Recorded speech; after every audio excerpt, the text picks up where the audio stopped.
I'm Brooke. I'm originally from North Carolina. I started dancing pretty late in life, around like 13. I just was like hooked right away. I decided to go to a professional ballet school in Nashville, Tennessee with the School of Nashville Ballet. And then from there I was offered a spot at Houston Ballet Academy. And then from there I started my professional career in the second company of Kansas City Ballet. And after that led me to Ballet Tucson. My first year joining the company, I participated in the choreographic showcase, formerly known as Footprints of the Fox. It was something that I was just like so excited to see was offered for the dancers.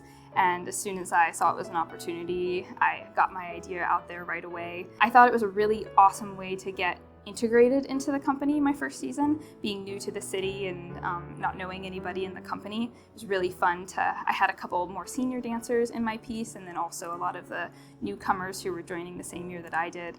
And so it was really fun and a great bonding experience, and really just made me feel comfortable in that space and very seen. I would say that the biggest thing that the Choreographer Showcase has changed for me as far as my career is my outlook on the whole thing. I think as dancers, we focus so internally, and it's so about, what you're doing, what your turnout looks like. Make sure that you're doing what you need to do every single time and showing up for your team of dancers. And when I started choreographing, I just really started to see the whole room and every single little person in it, and kind of see how much like what this person over here is doing, and how it all just kind of like can work together in this collaborative experience. And that really changed my mindset as a dancer too. One of my favorite things about it is getting to know all the new people every year. I feel like I get to create this really special bond with my cast. It's a really great way for me to like get to know them each, and not just as like a dancer, but also as a person. I'm not someone who wants to choreograph to put my ideas out there necessarily, but I have an idea, but I think that it's best to communicate your idea through that person's language rather than trying to force someone to speak your language.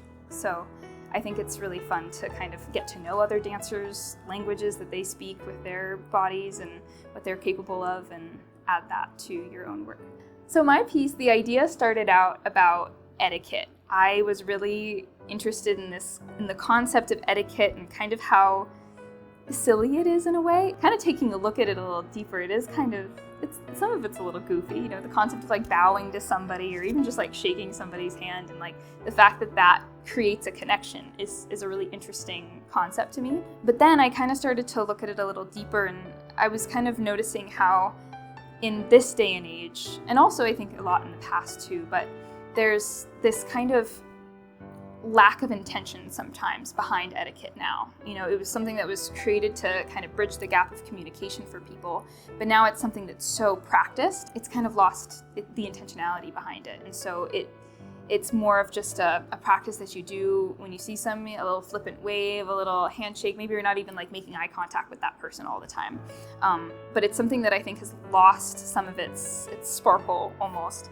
People a lot of the times put up like a wall when meeting people, especially when everything these days is so digital and we're meeting just less people in general. Taking a look at why that's happening and kind of the effects of that, and how we really crave human connection, and sometimes the coldness or starkness of this practice etiquette can kind of get in the way of that.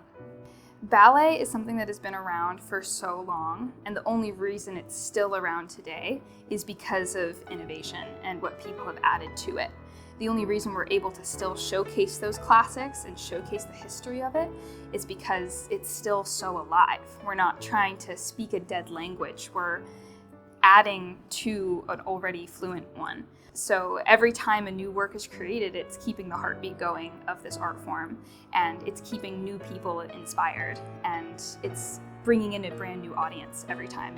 Like I was saying, like everybody speaks their own language with dance, and everybody can connect with a different person in the audience. The way one person does a part as opposed to somebody else is gonna draw in a totally different kind of person. And so every time, it's the same thing with choreography. So every time a different choreographer takes the stage and creates something, it's speaking to a different kind of person.